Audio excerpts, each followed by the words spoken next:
Polis ateş. Başka kimse de ateş.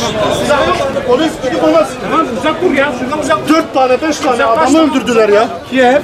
Polis gitti adama. Kim? Geçelim. Ya yola için diyorum hacı. Çekil şunu yola. 5 tane polis sıktı ona ya. Polis ya. Kaç yola. Çekil. Polis ona sıkıyor. Çekil. Allah Allah ya nasıl bir şey olmaz ya. Polis nasıl ellem abi? Polis sıkıyor. He, böyle olur mu ya? Ambulans doğdu bayan.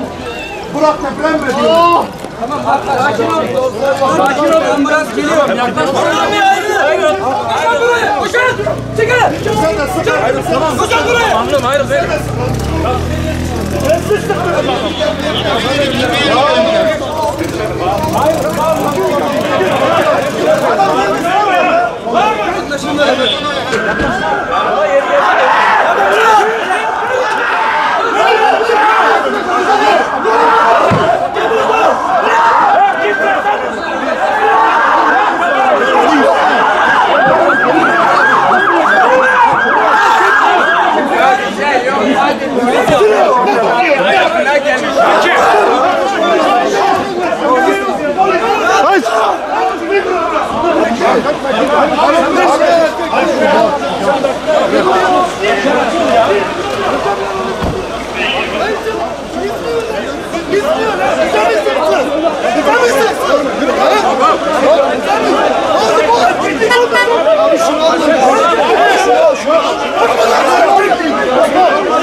Abi kaldı.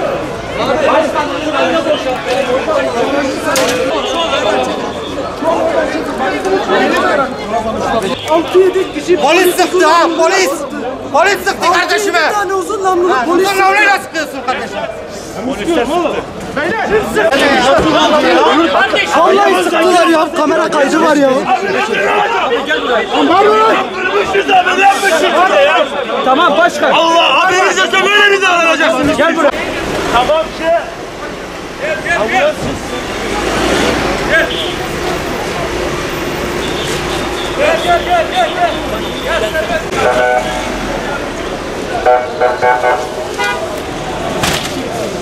Ya meraklı kalalım. Ayrılın artık. Ayrılın.